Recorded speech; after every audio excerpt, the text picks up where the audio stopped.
At the family party, my parents forced me to hand over the keys to my penthouse to my unemployed sister right in front of 30 guests. My father held the microphone like a judge, smiling as if generosity was his command. When I refused, he slapped me so hard a drop of blood hit the marble floor. The room froze. No one moved, not even my mother. I could still hear the echo of that slap when I walked out, calm but burning inside. I took out my phone and pressed one button.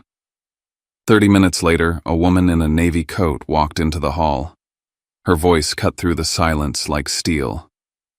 "You have 5 minutes to make this right," she said. And in that moment, the balance of power in my family shifted forever. Before I share my story, I'd love to know you are here with me and listening to me. Comment hi below or tell me where you're from. I love hearing how far my story reaches. Sometimes knowing someone is there makes all the difference. Thank you. And now, let me tell you everything. If my story moves you, please take a second to subscribe. It costs nothing, but it means everything to those of us brave enough to tell the truth. My name is Talon Mercer, and this is the night my own family tried to take everything I built until I showed them what I was truly made of. I stood at the window of my Belltown penthouse, Seattle, spread below like a circuit board lit by evening Elliott Bay, a sheet of hammered steel catching the last gold of a dry season Saturday. On my desk, the Innovator of the Year award glinted beside a sun-faded family photo where our smiles had outlived the truth. My phone blinked with an email reminder for Lyra's 35th at Queen Anne stacked above a string of clipped messages from my mother, polite as press releases, cold as glass. I slid a Bordeaux I'd picked up for $400 into a gift bag and checked my cuffs. The pearl cufflinks Eleanor gave me at 25 still felt like a secret handshake with the only person in the family who measured worth by work. Soon-to-be CTO, they said. Disciplined, quiet, useful in rooms where product-market fit mattered more than people. I stared at the trophy and remembered the cost sprints that ran into sunrise code reviews that felt like a dozen deals stitched together by caffeine and stubbornness. None of it bought me a seat at my parents' table, only the expectation I would underwrite the table. Graham, my father, believed success lived in warehouses and balance sheets, not repositories. Vivian, my mother, curated charity galas like seasons of a show and mistook applause for intimacy. Lyra, the favored constellation, was still finding herself with a fiancé named Rowan and a crowd ready to call her talent ineffable when idle would do. I opened the family photo and held it toward the light. A crease ran through my face alone.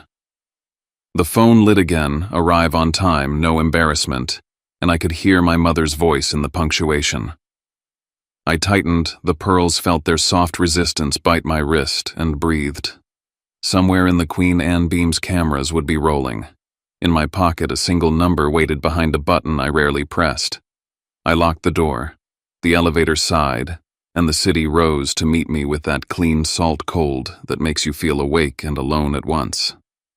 In the mirrored wall, I caught my own eyes and said it out loud to be sure I meant it. Tonight I was walking into a family party to learn whether I was still family or just a name on a plaque. The elevator chimed. My screen flashed one last message. Arrive on time. Don't make us look bad.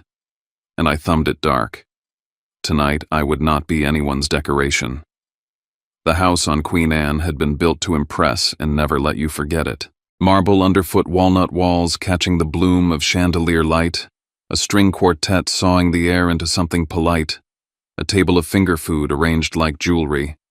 I handed the gift bag to a houseman who didn't bother with my name and barely had the door behind me before Vivian checked her watch and my face. Time, Talon, she murmured as if punctuality were charity. From the mezzanine, Lyra descended in a silver sequin dress that made the room rotate to face her.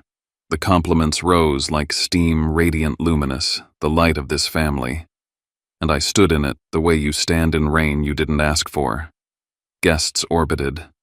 Aunt Marjorie squeezed my elbow and said, "Men who run cold have a hard time keeping a home." Cousin Theo smirked and asked whether code kept me warm at night or if that was what money was for. I smiled because that's the only move you get when the verdict is social and the sentence is being welcomed as the help.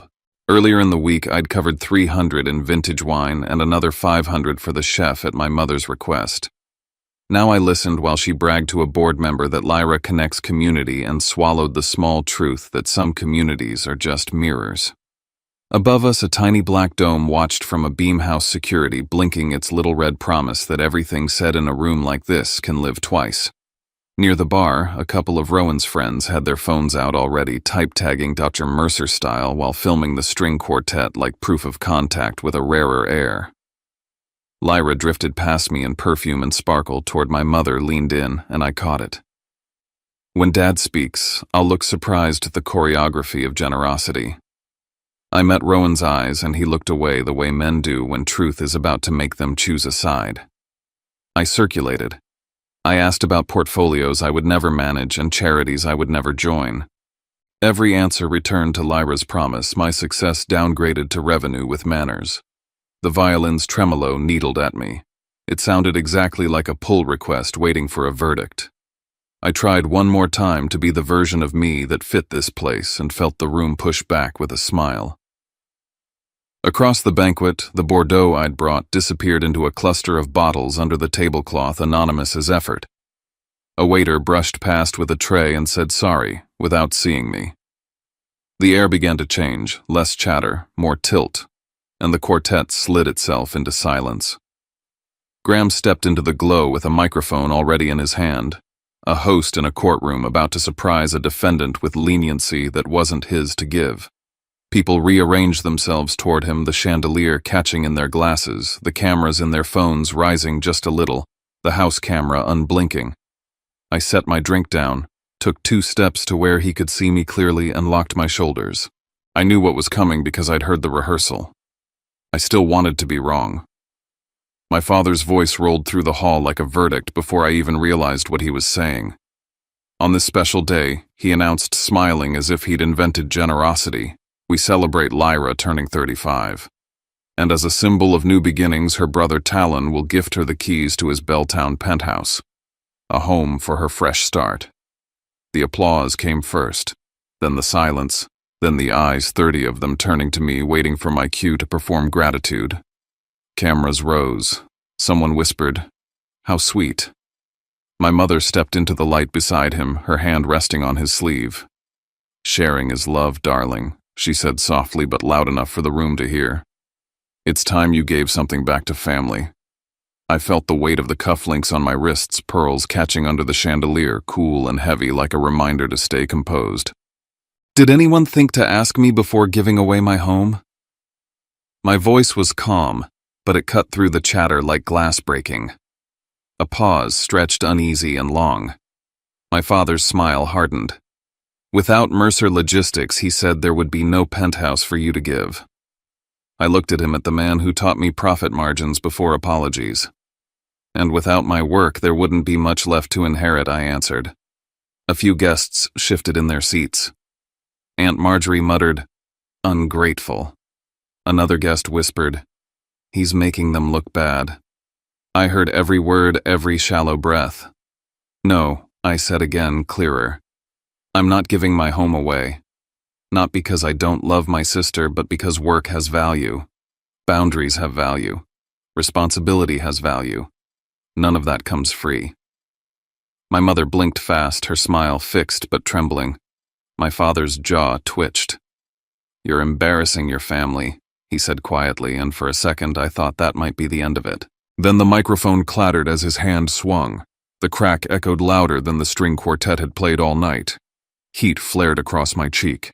The metallic taste of blood hit my tongue, and I watched one red drop spatter against the marble before it slid toward the base of the chandelier's reflection. One of my pearl cufflinks snapped loose, bouncing once, rolling through the light until it disappeared beneath a table leg. The room gasped in collective shock, but no one moved. Not one hand reached for me. I straightened slowly, the left side of my face burning. Lyra covered her mouth like she'd seen a ghost, but I caught the tiny curl at the corner of her lips before she buried it. I knelt, picked up the cufflink, saw the smear of blood across its sheen, and slipped it into my pocket. "You've gone too far," someone whispered, but no one said it loud enough for him to hear. The air turned thick, the kind that makes you hear your own heartbeat. My mother found her voice first. "Apologize to your father," she demanded right now. I looked at her, and for the first time she looked away first. Behind me, a friend of Rowan's lifted his phone, the red light of his live stream blinking steady. "Unreal," he murmured. I turned toward the door, my body already deciding before my mind caught up. Every step toward the hallway felt like crossing a line I should have drawn years ago. The marble was cold beneath my shoes, and the music that had filled the house was gone, replaced by a low hum of whispers behind me. In the hall, I pulled out my phone, pressed Nova's name. "It's time," I said. Then I scrolled to Eleanor Whitcomb. My grandmother's voice came through steady as ever. "I'll be there in 30 minutes. I hung up, looked at my reflection in the mirror opposite the elevator, one faint streak of blood along my cuff not worth wiping away. I re-entered the hall, standing at the back, unseen but seeing everything. My father laughed too loudly at a joke no one told. My mother refilled Lyra's champagne. 30 guests pretended they hadn't witnessed what they had. The line was drawn, and I was standing on the right side of it. When he chose violence over conversation, I chose the one woman in this family everyone feared more than the truth, my grandmother. The air in the hall felt different by the time she arrived, heavy and waiting. The music had died. The guests lingered like they wanted to leave but couldn't. My cheek throbbed. The blood on my cuff had dried to a rust-colored crescent. Then the front door opened, and the rhythm of her heels carried across the marble, sharp and deliberate. Eleanor Whitcomb never rushed. She didn't need to. Every step was permission given or revoked. She wore navy wool pearls that dulled the chandeliers around her, and a face carved from restraint. "Whose blood is on the floor?" she asked. Her voice wasn't loud, but it cut the room in half. My father tried a smile. "Mother, it's not what it looks like." "If it's not," she said, "then explain it in front of the 30 people who just watched it happen." Silence followed, thick as the scent of champagne gone warm. No one breathed. I stood at the edge of the room near the glass wall that looked out over Queen Anne Hill, my reflection double exposed against the skyline. The streak of red on the floor glowed faintly under the light, a single line marking where I stopped belonging. "Thomas," she said to the house steward without looking away from my father, "turn on the camera feed." The screens flickered, and there it was, the slap, the blood, the stunned faces frozen mid-shock.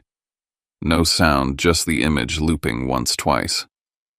"I've invested in Mercer Logistics since 1988, she said quietly. "But I never invested in cowardice." My father's face drained. My mother's breath caught in her throat. Then Eleanor pointed her cane at the floor. "You have 5 minutes to find the cufflink you knocked loose and apologize to my grandson in front of everyone. If you can't do that, I'll handle it my way." The room erupted in whispers. Someone laughed nervously. Lyra dropped to her knees, dress trailing through the bloodstain as she pretended to search under tables. My mother tried to smile, her hands trembling too hard to be graceful. I didn't move. The cufflink was still in my pocket, warm from my palm. Watching Lyra crawl through the light, her sequins catching red and gold, I felt something that wasn't vengeance but clarity. Power only stops when it's proven weak. Minutes passed, the sound of her hands rustling the tablecloths like a metronome. My grandmother finally sighed. Enough. She turned to the guests, her eyes sharp as glass. "From this moment, all funding from the Whitcomb Foundation to Mercer Logistics is suspended. The inheritance structure will be reviewed." The words fell like a gavel. Shock rippled across the room, people whispering, eyes darting to my father, to my mother, to Lyra still kneeling. Graham opened his mouth, closed. It opened it again. Nothing came out. My mother looked like she wanted to vanish into the floor. Eleanor faced me. "Talon," she said softly. "Do you have the cufflink?" I reached into my pocket, felt the cool curve of pearl and steel, and opened my hand. The blood had dried into a dark thread along the seam. The light caught it, tiny but undeniable. She looked at me for a long moment, then nodded once the gesture, small but final, as if acknowledging that the line I'd drawn tonight was no longer invisible. Around us, no one spoke. The chandelier hummed from the draft, a single crystal swaying. In that silence, I understood what she had done. She hadn't come to defend me. She'd come to reclaim the family's definition of dignity. and in doing so she'd written my name into it. By the time the last guest left, the chandeliers had dimmed to their lowest glow, scattering light across the marble like broken glass. The quartet had packed up hours ago, but their empty chairs still faced the spot where my blood had hit the floor. I stepped out onto the balcony, Seattle, stretching wide and silent under a low sky. Through the sliding doors, I could still hear my parents' voices. They weren't arguing. They were strategizing. "We have to control the story before Mother releases a statement," my father said. His tone was that of a CEO in crisis, not a man who'd struck his son. "She'll calm down once she sees we're handling it," my mother replied. "We'll call it stress. We'll say Talon misunderstood. He'll back us if he wants peace." I stood there, the night wind sharp against my cheek, recording every word on my phone. I'd learned a long time ago that in this family proof spoke louder than truth. When I turned, I wasn't alone. Lyra was standing at the doorway, makeup streaked, holding a glass of untouched champagne. "I didn't know it would go this far," she whispered. Her voice trembled, but not with guilt, more like fear of losing the stage light. "Yes, you did," I said quietly. "You just didn't think anyone would push back." She bit her lip. "Please talk to Grandma. Tell her Dad didn't mean it." "You can fake tears," I said, "but blood doesn't act." Her eyes hardened for half a second before she turned away. Behind the glass, our reflections overlapped hers, crying mine still. By morning, the storm had left the house and found the world. The video of the slap hit the internet before sunrise. 200,000 shares trending under Chalmers Mercer family. Screenshots of my father's hand mid-swing looped between ads for luxury brands and charity galas he'd sponsored. Mercer Logistics dropped 2 major contracts before noon. Calls poured into my office, journalists wanting statements. I said nothing. Nova handled it for me, releasing a single paragraph. "Mr. Mercer will not comment at this time. The footage speaks for itself." For the first time, silence was working in my favor. It burned slower, steadier, more lethal than any rebuttal. Still, a part of me felt the weight of the attention. The same public that cheered victims today would demand apologies tomorrow. When the phone rang again, it was Eleanor. "You don't understand it yet," she said, "but I'm rewriting the will. Don't interfere." Then she hung up. That evening, another message came, this one from Rowan's family. The Hale estate announced the postponement of Lyra's wedding due to reputational concerns. Her fiancé's parents wanted distance from scandal. Within an hour, tabloids were quoting anonymous sources about the Mercer meltdown. Lyra texted me a single line, "You ruined everything." I looked at the screen until it dimmed, then placed the phone face down. By dusk, reporters camped outside my building. Drones hovered over the bay, hungry for a glimpse of the son who defied his family. I stayed inside the skyline, reflecting against my glass walls like a second audience. The phone buzzed again, an email this time from the legal division of Whitcomb Foundation, urgent meeting request, inheritance restructuring and authorization signature. I read it twice, then smiled faintly. For years they'd summoned me to explain, to justify, to apologize. But this time, I was being called to sign. 2 days later, Mercer Logistics announced a press conference titled, "Clarification on the Mercer Family Incident."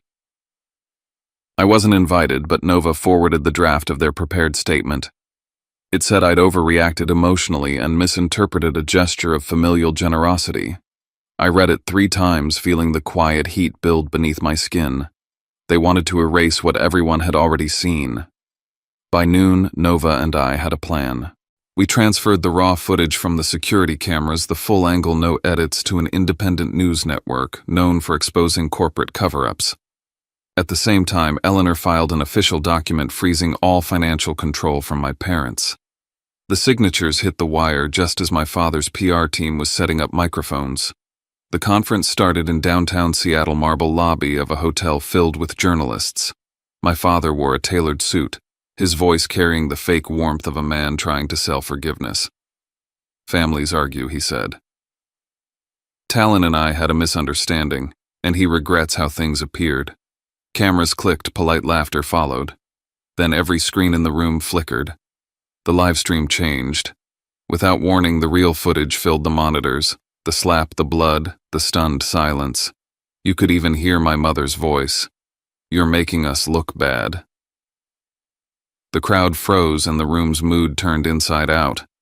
Reporters who had come to write redemption headlines now shouted questions. The applause died before it could start. My father's face drained of color. My mother's hand trembled visibly as she reached for his arm. That night, they came to me. The doorbell rang around 9, the skyline beyond my windows, bleeding blue and red from distant sirens. "We can fix this," my father said, as soon as I opened the door. "Withdraw the video, Talon. End this now." My mother stood behind him, eyes swollen, still painted for cameras. "Your grandmother doesn't understand what she's doing," she pleaded. I turned the television on. The live interview of Eleanor was airing. She sat upright in her armchair, voice steady as stone. "The Whitcomb estate will transition entirely to my grandson, Talon Mercer. He's the only one who's earned my trust."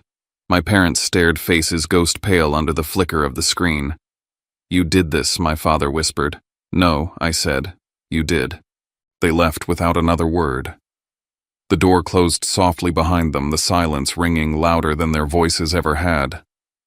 But I wasn't done. Around midnight, the elevator chimed again. Lyra stood there, no makeup this time, wrapped in a sweater too thin for the cold. "You have to stop this," she said, eyes rimmed red. "They'll lose everything." "If it were the other way around," I asked, "would you stop it?" She stared at me, lips parting, but no sound following. I waited, then stepped aside so she could pass. She didn't. She turned and walked back to the elevator without looking back. When my phone buzzed again, it wasn't her. It was a message from Eleanor. Just 6 words. "Don't soften. Kindness mistaken for weakness invites repeat demands." I stared at the text, the city pulsing beneath me like circuitry. The penthouse windows reflected my face, calm, older, somehow sharper around the edges. Outside, Seattle hummed with midnight traffic, the Space Needle blinking faintly through mist. I stood there a long time thinking about how silence can cut cleaner than anger. The boundaries had been drawn in blood, but they held. Then my email pinged again. Subject line, "Tomorrow, public reading of the will." It read, "You are required to attend. Official announcement at 10 a.m. I leaned against the glass, watching my reflection blur into the city lights. For 30 years, they called me distant, ungrateful, cold. Tomorrow, I'd be the one they'd have to look up to. The Edgewater ballroom gleamed like a courtroom dressed for television. Morning light spilled through the tall windows, catching the microphones and the glass pitchers of water set along the front row. Reporters murmured cameras, adjusted focus. The smell of salt from Elliott Bay mixed with the polished oak and perfume of nervous wealth. I took my seat near the back, dark suit-polished shoes, the pearl cufflink gleaming white again, as if the blood had never been there. I could feel it, though a faint scar beneath the surface. At 10 sharp, the doors opened, and Eleanor Whitcomb entered with her silver cane and that quiet authority that silenced entire rooms. She didn't need an introduction. The audience rose instinctively. She paused at the podium, steadying herself, her voice carrying a calm gravity. "Today," she said, "I am not leaving behind property. I am leaving a message." In the first row, my father sat stiff, the corners of his mouth twitching towards something that was supposed to resemble composure. My mother leaned toward him, clutching Lyra's hand like it was a lifeline. I recognized the tight smiles, the ones that meant calculation, not affection. The first slide on the screen behind Eleanor wasn't financials or charity accolades. It was the recording, the conversation I'd captured on my phone that night after the party. My mother's voice came first. "We'll call it stress. He'll have to say it was a misunderstanding." Then my father's. "We can't let Mother control the story." Gasps rose, journalists leaning forward. My father half stood, muttering something about context, but Eleanor's hand lifted slightly, stopping him cold. "No more performances," she said. She turned to the second page of her notes. "Effective immediately, all holdings of the Whitcomb Foundation, its hotels, properties, and liquid assets will transfer into the Talon Mercer Trust." The words struck like a verdict. She continued, "This trust may not be sold or drawn from for 3 years. It will operate only for community investment and research purposes. If used for revenge, it dissolves. I believe my grandson understands what integrity costs." For a second, I forgot to breathe. I had not expected this. It wasn't inheritance, it was a test written in marble. Across the room, Lyra's eyes widened, the shimmer of her silver dress catching every light in the hall. "I never wanted her money," she suddenly cried. "I just wanted fairness. I wanted to be seen." The microphones caught her sob, every vowel cracked open for the cameras. Eleanor's gaze was steady. "Then earn visibility," she said. "It's brighter when it's your own flame." The room buzzed again, reporters' flashes, whispers. My sister's tears streaked through mascara, leaving trails down her cheeks. For the first time, the glitter on her gown looked heavy, not luminous. Then the final blow came, not from Eleanor, but from the press itself. A reporter stood, voice clear. "Mr. Graham Mercer, how do you respond to accusations of assaulting your son during your daughter's birthday party?" My father tried to dismiss it with a laugh, but the side screens lit up again. The live stream clip played for everyone, his hand striking the silence after my mother's whisper. "You're making us look bad." The commentary scroll appeared beneath it, public outrage in real time. He looked to my mother. She had gone pale. Their empire built on image was collapsing under its own reflection. And still I said nothing. I didn't need to. The truth was doing the talking. Eleanor's eyes found mine. "Talon," she said softly, "would you like to speak?" I rose slowly, aware of the cameras turning the room, quieting until even the bay outside seemed to still. "I don't want to take anything from them," I said. "I just won't let them take what's mine." The sound hung there, simple, unpolished, human. The kind of sentence no one could twist. Reporters scribbled, microphones leaned closer, but I was done speaking. When it ended, I walked past the rows of whispers and flashbulbs toward the balcony that overlooked the water. My parents moved the other way, trapped in a swarm of questions, lights strobing across their faces. I stepped outside into the wind. Nova joined me, her voice quiet. "What now?" she asked. I watched a ferry cut through the gray water below. "I start over," I said. But this time, no one builds on my back. 3 months later, Seattle woke gentle after rain, the skyline rinsed clean. In my Belltown penthouse, sunlight stretched across the glass wall, touching the award on my desk, and the letter on my screen confirming my promotion to Chief Technology Officer. The city hummed below, coffee carts, ferry horns, a new day pretending the old storms had never happened. Mercer Logistics had been sold. My father retreated quietly to Arizona, his name removed from the company website within a week. My mother vanished from the charity circuit. Her invitations stopped coming once the donors realized pity wasn't fashionable. Lyra moved to Portland, running a small art gallery funded by grants she actually worked for. One morning she texted, "Thank you for not destroying me." I typed a reply and deleted it. Gratitude didn't need witnesses. Eleanor's health had started to fade that spring, but her mind remained precise. Every week she called to check whether I was sleeping, eating, thinking beyond survival.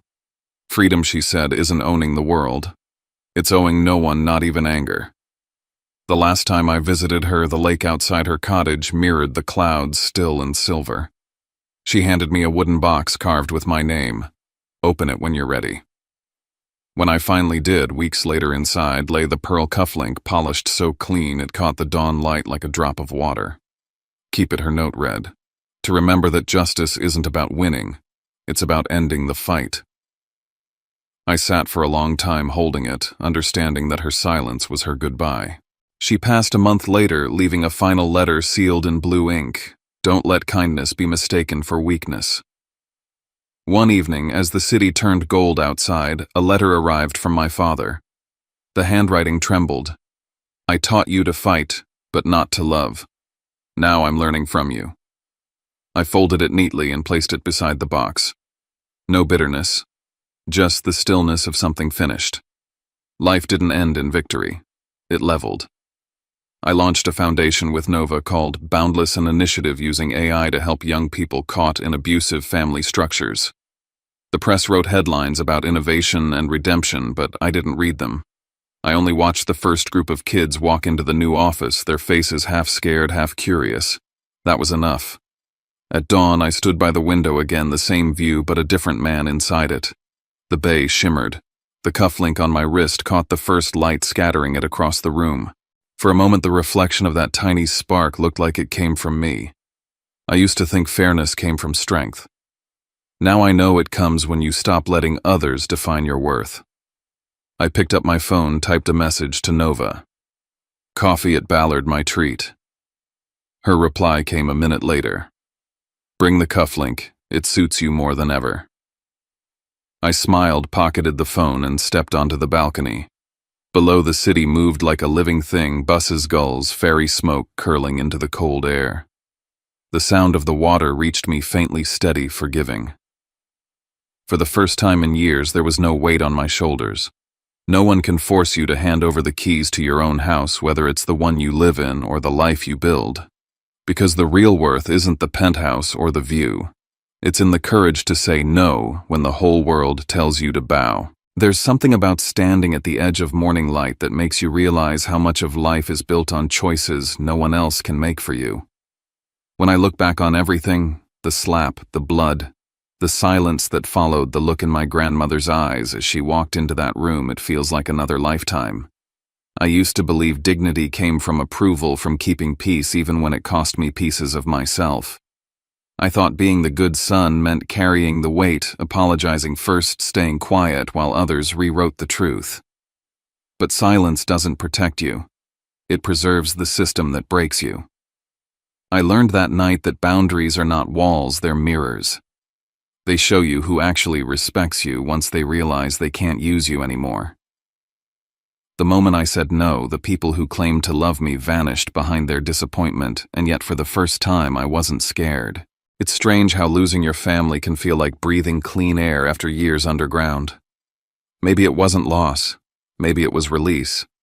Seattle still looks the same: skyline, glittering ferries slicing through the bay, people chasing deadlines and meaning. But it doesn't feel the same anymore. The glass walls that once made me feel exposed now make me feel free. They remind me that everything I see out there is mine to face, mine to build, and mine to refuse. Some nights I still think about Lyra, about the way her mascara ran down her cheeks, about the little boy confusion in my father's eyes when his authority stopped working. I don't hate them. I don't even wish things had gone differently. Because if they hadn't tried to take everything from me, I might never have discovered what I was made of. People ask me what justice felt like when the truth finally came out. The truth is, it didn't feel like triumph. It felt quiet. It felt like the moment after a storm when the air tastes new and heavy with salt. Justice isn't the sound of applause, it's the sound of peace. It's being able to sit alone, unafraid of the reflection looking back at you. My grandmother once told me power without integrity is noise. I understand that now. The trust she left me wasn't just money. It was responsibility, a reminder that the next generation doesn't have to inherit the same cycle of manipulation, guilt, and silence. That's why I built Boundless, the program that helps kids who grow up in homes like mine. Every time I see one of them stand up and speak out, I see a version of myself I wish I'd met sooner. I don't want them to have to bleed just to be believed. If you're listening right now, maybe you've been where I was told to keep the peace, told to be grateful, told that love means surrender. Maybe someone in your life has convinced you that respect must be earned by endurance. I'm here to tell you it's a lie. Respect is not something you buy with obedience. It's something you claim when you stop apologizing for existing. You don't owe your family your silence if that silence costs your soul. You don't owe anyone your home, your time, your joy. I know my story sounds dramatic, maybe even cinematic, but it happened one ordinary evening in one ordinary family like so many others. The difference was one word. No. That was all it took to change everything. That word might be small, but it's made of steel. If you've been waiting for permission to use it, this is it. When I pressed that button on my phone that night, I wasn't calling for rescue, I was calling for accountability. And what answered wasn't vengeance. It was truth. The kind that burns away illusions and leaves you standing in the open, raw but real. You don't recover from moments like that overnight. Healing isn't cinematic. It's messy, repetitive, lonely, and slow. But every morning when the light hits the cufflink on my wrist, I remember that I survived the kind of love that only exists when you comply, and I chose the kind that exists when you stand up. So if this story reached you tonight wherever you're watching from your apartment, your dorm, your car, after another family argument, I want you to know something. You are not the villain for protecting yourself. You're not selfish for setting boundaries. You're not cruel for walking away from people who mistake your silence for permission. You are allowed to demand peace even if it means standing alone for a while.